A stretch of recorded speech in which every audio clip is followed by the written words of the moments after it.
Today is Friday of the second week of Easter. The Lord is my light and my salvation. Whom should I fear? The Lord is my life's refuge. Of whom should I be afraid?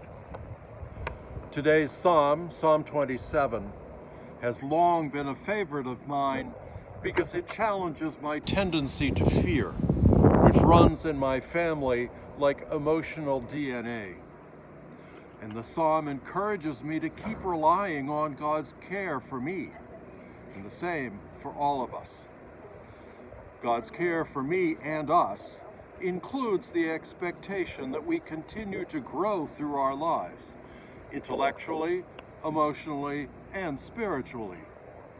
We grow by learning, and, perhaps unexpectedly, I have been thinking lately that the sacrament of reconciliation, properly understood and used, is a structure in which we can learn about ourselves, about other people and circumstances, and about God in the person of Jesus.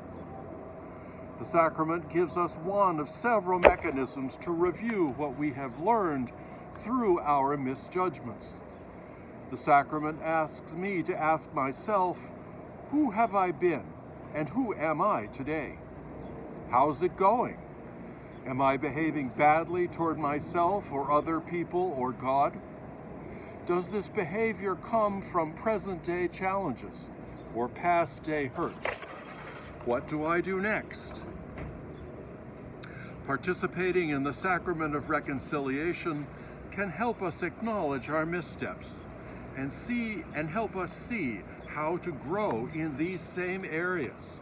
For example, through therapy, prayer, and spiritual conversation taken together as three related activities. The emphasis here is on the dynamic of learning, growing, and moving forward and outward in deeper relationships with the self, with the other, and with God. This approach emphasizes the joy of learning and living, the flourishing of self, and the increasingly generous engagement with other people and with God. By contrast, this emphasis rejects the static, guilt-absorbed wallowing in the past and fear of an equally dark future. Needless to say, this affirming, participative living out of the sacrament requires conversation with a competent priest who understands the dynamic of the sacrament as positive, forward-looking, preferably in a safe setting that allows adequate time for conversation.